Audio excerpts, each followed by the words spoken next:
सिया को एक ऐसी महिला की जरूरत थी जो उसके घर और उसकी बच्ची दोनों की देखभाल कर सके। सिया ने कभी कोई काम नहीं किया।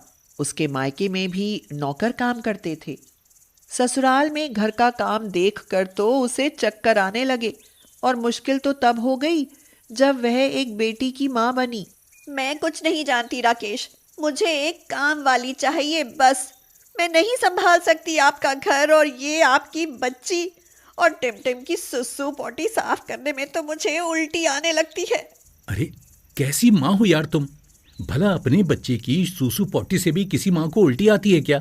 राकेश इससे पहले कि किसी काम वाली को बुलाता, सिया ने सोशल साइट पर डाल दिया कि उसे एक काम वाली की आवश्यकता है। रीमा ने जब वह देखा तो उसकी तो आंखें चमक उठी। जब से उसके पति का मशीन में हाथ कटा था, तब से वह बहुत तंगी में गुजारा कर रही थी। उसकी 1 साल की बेटी भी थी। वह ये खबर देखकर अपनी बेटी को गोद में लिए जल्दी से सिया के घर पहुंची और बोली, दीदी, आपको एक काम वाली की ज़रूरत है। वो आपने फ़ोन में। अरे हाँ, मुझे एक काम वाली की सख्त ज़रूरत है। तुम काम करोगी मेरा? हाँ दीदी, इसीलिए तो आई हूँ। और ये गोद में बच्चा? दीदी, ये मेरी बेटी है। घर में इसे रखने वाला कोई नहीं है, इसीलिए साथ लाना पड़ा। पर दिक्कत मत मानिए, ये चुपचाप खेलती रहती है। बस भूख लगने पर रोती है।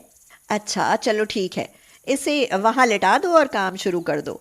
तुम्हें सारा काम करना होगा, साथ में मेरी बेटी को भी संभालना होगा। और पैसे मैं 7,000 दूंगी। 7,000? रीमा के लिए तो 7,000 भी उसकी सोच से बहुत ज्यादा थे। वह बहुत खुश हुई और तुरंत काम पर लग गई। सिया ने कहा, अरे सुनो रीमा, टिमटिम ने पॉटी कर दी है, ज़रा साफ कर दो। करती हूँ दीदी।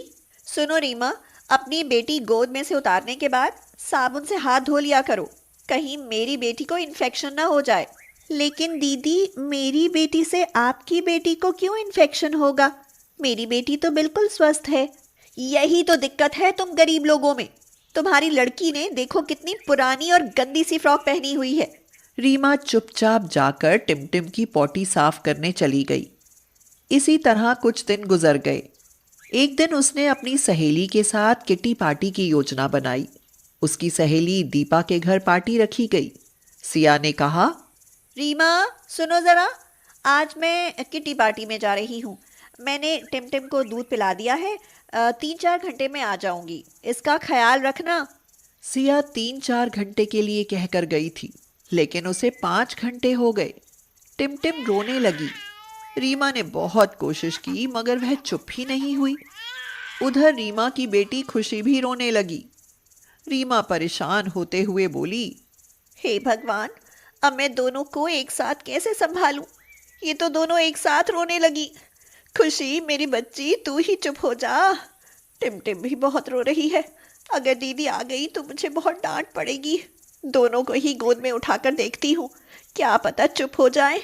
तभी सिया आ गई और रीमा को दोनों बच्चियां गोद में लिए देखकर वह चिल्लाई, रीमा, तुम्हारी हिम्मत कैसे हुई मेरी बेटी को अपनी बेटी के साथ गोद में लेने की? अगर मेरी बेटी को कुछ हो गया ना तो देख लेना। दीदी, दोनों बहुत रो रही थी। अब मैं एक को चुप कराकर दूसरी को रोते कैसे देख सकती थी, इसीलिए मैंने दोनों को गोद में उठा लिया। एक गरीब की बेटी मेरी बेटी के साथ गोद में कैसे रह सकती है? अब मुझे इसे फिर से नहलाना पड़ेगा। और हाँ, आगे से ध्यान रखना, अगर दोबारा गलती की ना तो काम से निकाल दूंगी। नहीं नहीं दीदी, ऐसा मत करना, मैं दोबारा ऐसी गलती नहीं करूंगी। कुछ दिनों बाद सिया ने सहेलियों के साथ फिल्म देखने का प्रोग्राम बनाया। सिया सोचने लगी, अब क्या करूं? टिमटिम को सिनेमा तो लेकर जा नहीं सकती, वहां का तेज साउंड वह बर्दाश्त नहीं कर पाएगी। कभी कभी तो लगता है कि मैंने इतनी जल्दी माँ बनकर बहुत बड़ी गलती की है। अब इसके चक्कर में मैं फिल्म तो नहीं छोड़ सकती।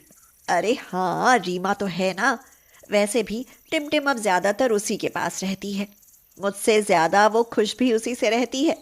मेरे लिए तो अच्छा है ना, कम से कम कुछ घंटों के लिए अपनी ज़िंदगी अपने तरीके से तो जी लेती हूँ। अरे रीमा, सुनो ज़रा, मैं ना मूवी देखने जा रही हूँ। टिमटिम का ध्यान रखना। ऐसा कहकर सिया चली गई, लेकिन थोड़ी देर बाद ही टिमटिम को बुखार होने लगा। सिया उसे दूध भी पिलाकर नहीं गई थी, वह भूखी भी थी। रीमा ने उसे जूस पिलाया तो उसने उल्टी कर दी। रीमा घबरा गई और कहने लगी, हे भगवान, दीदी अभी आई नहीं है। टिमटिम की तबीयत भी खराब है और ये भूखी भी है। अगर बुखार नहीं उतरा तो दीदी को लगेगा कि उनकी बेटी को मेरी बेटी से इन्फेक्शन हो गया है। जब रीमा उसका रोना चिल्लाना नहीं देख पाई तो हार कर वह उसे अपना दूध पिलाने लगी। तभी सिया की आवाज रीमा के कानों के आर पार निकल गई। रीमा, ये क्या कर रही हो तुम? मेरी बेटी और तुम जैसी दो कौड़ी की काम वाली का दूध पिएगी?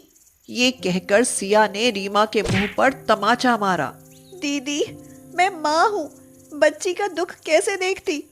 आप सिनेमा में व्यस्त थी और वह यहाँ भूख से छटपटा रही थी। उसे बुखार भी है। एक माँ अपने बच्चे के साथ ऐसा कैसे कर सकती है? काम वाली हो, अपनी औकात में रहकर बात करो। निकल जाओ मेरे घर से अभी, तुरंत। जाती हूँ दीदी, लेकिन एक बात कहकर जाऊंगी। आपकी अमीरी एक गरीब की ममता को नहीं समझ पाई। एक दिन ऐसा जरूर आएगा कि पैसा होते हुए भी आप अपनी बच्ची के लिए तरस जाएंगी। ये कहकर रीमा खुशी को लेकर चली गई। एक सप्ताह बीत गया। टिमटिम बहुत बीमार हो गई। उसे किसी भी डॉक्टर और दवाई से आराम नहीं लगा।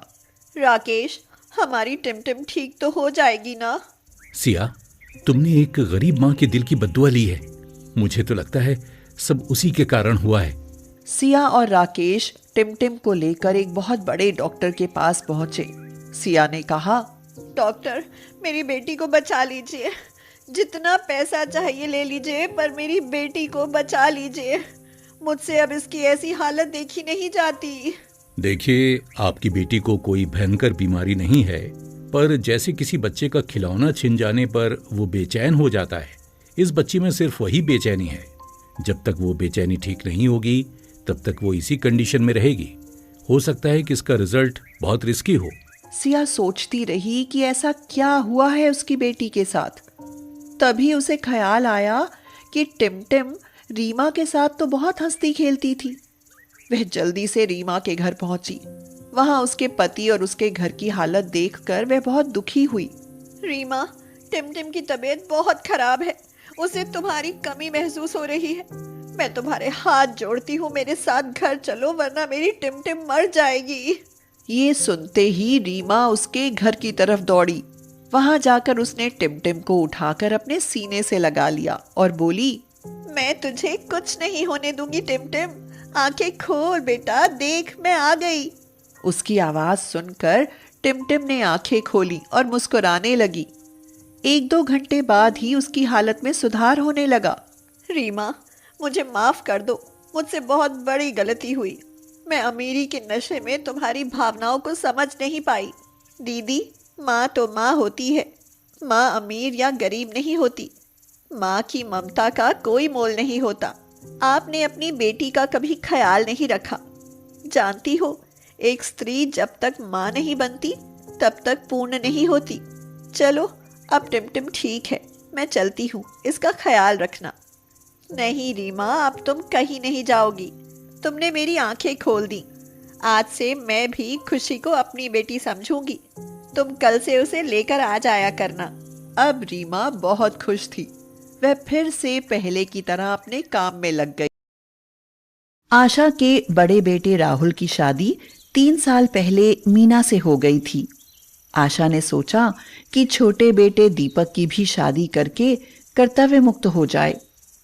दीपक और रेनू का रिश्ता पक्का हो गया और कुछ दिनों बाद ही शादी हो गई। बड़ी बहू गर्भवती थी, इसलिए सारी जिम्मेदारी रेनू पर जल्दी ही आ गई। रेनू बोली, दीदी, क्या आपकी तबीयत खराब है? इस पर मीना ने कहा, नहीं रेनू, मैं माँ बनने वाली हूँ। 3 साल बाद बहुत इलाज के बाद मुझे ये सुख मिला है, इसलिए मम्मी जी ने मुझे बिस्तर से उठने को मना किया है। तो रेनू ने कहा, अच्छा दीदी, ये तो बहुत खुशी की बात है।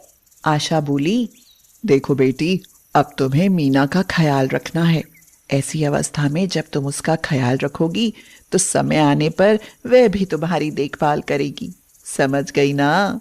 मम्मी जी, मैं दीदी का बहुत अच्छे से ख्याल रखूंगी। रेनू सारा काम करके लेटी ही थी कि आशा ने आवाज दी और कहा, रेनू बेटा, मीना को मिश्री डालकर दूध और दवाई दे आना। क्या हुआ रेनू, क्यों मुंह बना रही हो? कुछ नहीं दीपक, मैं पूरे दिन घर का काम करके थक जाती हूँ। ऊपर से मम्मी जी मुझे पूरे दिन दीदी की सेवा में लगाए रखती हैं। आखिर मैं भी तो एक इंसान हूँ। कोई बात नहीं रेनू, कुछ महीनों की ही तो बात है, फिर भाभी तुम्हारा हाथ पटाएंगी। रेनू परेशान होकर दीपक से बोली, लेकिन दीपक अभी 6 महीने और हैं और उस पर डिलीवरी रेस्ट भी होगा। रेनू, जब तुम माँ बनोगी तब तुम्हें भी तो इसी दौर से गुजरना पड़ेगा। रेनू अपनी जेठानी के पास दूध लेकर गई और उससे पूछा, दीदी और कोई काम तो नहीं है? नहीं रेनू, बस वहाँ से मेरी दवाई उठाकर दे दो और ये गिलास भी उठाकर ले जाना। रेनू मन ही मन बड़बड़ाती रही, जैसे मैं इनकी देवरानी न हुई, इनकी नौकरानी बन गई हूँ। हाँ। एक दिन रेनू की माँ सरोज का फोन आया। सरोज बोली, कैसी है रेनू, बहुत दिन हो गए, तू घर नहीं आई। कैसे आऊं मम्मी, पूरे दिन इतना सारा काम करना पड़ता है। क्यों, तेरी जेठानी काम नहीं करती? माँ, वो गर्भवती हैं, बेड रेस्ट पर हैं। ओ, फिर तो तेरा पूरा समय काम में गुजर जाता होगा। चल, जब समय मिले आ जाना बेटी। कुछ महीनों बाद वह समय आ ही गया जब मीना ने एक बेटे को जन्म दिया। अब तो रेनू के लिए एक बच्चे का काम और बढ़ गया। मीना भी अब बच्चे के साथ व्यस्त रहने लगी। रेनू के हिस्से में अब भी काम ज्यादा ही आता था। 1 साल बीत गया। रेनू, हमें भी डॉक्टर को दिखाना चाहिए। 1 साल हो गया है और अभी तक कोई खुशखबरी नहीं। हाँ दीपक, आप सही कह रहे हो। अगले दिन दीपक ने ऑफिस जाते हुए रेनू को हॉस्पिटल छोड़ दिया, जहां सारी जांच के बाद पता चला कि वह कभी मां नहीं बन पाएगी। वह बहुत दुखी हुई। वह रास्ते में सोचती रही, अगर मैंने ये बात सबको बताई तो सब लोग मीना दीदी और उनके बच्चे को ही प्यार करेंगे। फिर मेरा क्या होगा? मैं उस घर में सिर्फ एक काम वाली बनकर रह जाऊंगी। नहीं, ऐसा नहीं हो सकता। मैं ये बात घर में किसी को नहीं बताऊंगी। हाँ। रेनू कुछ उदास रहने लगी। चिंता में ना तो वह ठीक से खाना खाती, ना ठीक से सोती, जिसके कारण उसकी तबीयत खराब हो गई। कमजोरी में उसे चक्कर आने लगे और उल्टी हो गई।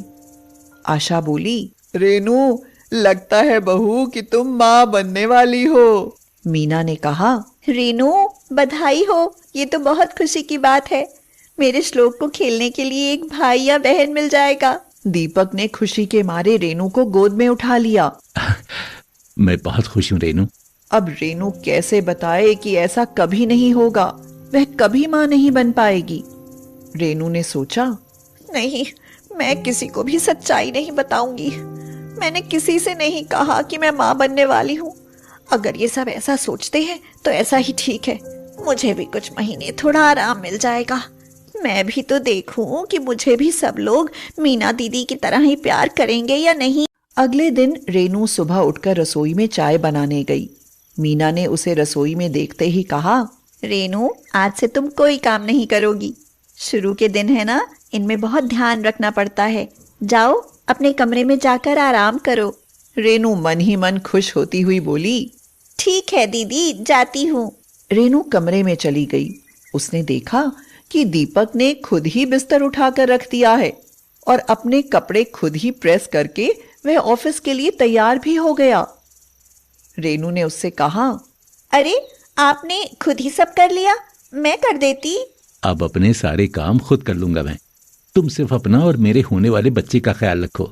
मीना उसका नाश्ता और खाना समय से कमरे में ही पहुंचा देती और रात में मिश्री वाला दूध देना कभी नहीं भूलती। मीना मुस्कुराते हुए पूरे दिन घर का काम करती और बचे हुए समय में रेनू के पास बैठकर उसे प्रेगनेंसी के बारे में समझाती रहती। इसी तरह 3 महीने बीत गए। रेनू को चिंता होने लगी और वह सोचने लगी, जब घर में सबको मेरी झूठी प्रेगनेंसी के बारे में पता चलेगा तब क्या होगा? सबको मुझसे इतनी उम्मीद है, सब मेरा इतना ख्याल रखते हैं। मुझे इनकी भावनाओं के साथ नहीं खेलना चाहिए। एक दिन आशा ने रेनू को बुलाया और कहा, रेनू, जब मीना को बच्चा नहीं हुआ था ना, तब मैंने मन्नत मांगी थी। उसके बाद श्लोक ने जन्म लिया। उसके बाद मैंने तुम्हारे लिए भी मन्नत मांगी है, जो भगवान ने बहुत जल्दी सुन ली। शाम को तैयार हो जाना, तुम दोनों के हाथों से कुछ दान करवा दूंगी और अपने कुलदेवी के दर्शन भी करा लाऊंगी। रेनू खुद ही बहुत शर्मिंदा हुई और सोचने लगी, सिर्फ एक काम से बचने और सबका प्यार पाने के लिए मैंने इतना बड़ा झूठ बोला, और मम्मी जी मेरे लिए इतना कुछ कर रही हैं। अब मैं उन्हें सच्चाई कैसे बताऊं? मंदिर में जाकर आशा ने रेनू और मीना के हाथ से कंबल और पैसे बंटवाए। लेकिन रेनू जब मंदिर में कुलदेवी के दर्शन करने गई तो उसकी आंखों में आंसू आ गए और रेनू बोली, हे कुलदेवी, मैं गर्भवती नहीं हूँ। मैंने अपने परिवार का प्यार पाने और काम से बचने के लिए झूठ बोला है। शायद ये इसी की सजा है कि मैं कभी माँ नहीं बन पाऊंगी। बाहर आकर रेनू अपनी सास के पैरों में गिरकर रोने लगी। आशा ने पूछा, क्या हुआ रेनू, तुम रो क्यों रही हो? मुझे माफ कर दो मम्मी जी, मैंने आपसे बहुत बड़ा झूठ बोला है। झूठ? कैसा झूठ बहू? मैं कभी माँ नहीं बन सकती। मैं गर्भवती नहीं हूँ। मुझे लगा आप सब लोग मीना दीदी को बहुत प्यार करते हैं, इसलिए मैंने गर्भवती होने का नाटक किया। नाराज तो मैं बहुत हूँ, लेकिन तुझे ऐसा क्यों लगा कि हम सिर्फ मीना से ही प्यार करते हैं? मम्मी जी, मैं कभी माँ नहीं बन पाऊंगी। मैं डर गई थी। मैंने देखा था कि श्लोक के पैदा होने से पहले और बाद में आप सब मीना दीदी से बहुत प्यार करते हो। अगर मैं माँ नहीं बनी तो आप मुझसे नफरत करने लगोगे। रेनू रोने लगी। ऐसा झूठ बोलने के बाद क्या तुम मुझसे प्यार करने की उम्मीद रखती हो रेनू? आशा ने रेनू को चुप करते हुए कहा, पागल लड़की, मन तो करता है कि एक थप्पड़ लगाऊं। हाँ, आज साइंस बहुत आगे आ चुका है। डॉक्टर के पास हर समस्या का हल है। हम कल ही डॉक्टर के पास जाएंगे और उनसे सलाह लेंगे। और हाँ, ज्यादा सोचने की जरूरत नहीं है। मीना बोली, मम्मी जी सही कह रही हैं रेनू। अगले दिन रेनू, दीपक और आशा के साथ हॉस्पिटल गई। डॉक्टर ने कहा, अरे आप, मैं तो आपका कब से इंतजार कर रही थी। मगर किस लिए डॉक्टर? आप अपना टेस्ट कराने आई थी ना। दरअसल मेरी गलती के कारण किसी और रेनू की रिपोर्ट आपके पास आ गई थी और आपकी उनके पास। ये रही तुम्हारी असली रिपोर्ट। तुम प्रेग्नेंट हो। रिपोर्ट के हिसाब से तुम्हें 3रा महीना चल रहा है। झूठी गर्भवती बहू अब सचमुच में गर्भवती थी। रेनू को सबने गले से लगा लिया और कहा, तुम हमारे घर का हिस्सा हो। हम तुम्हें प्यार नहीं करेंगे ऐसा कभी मत सोचना।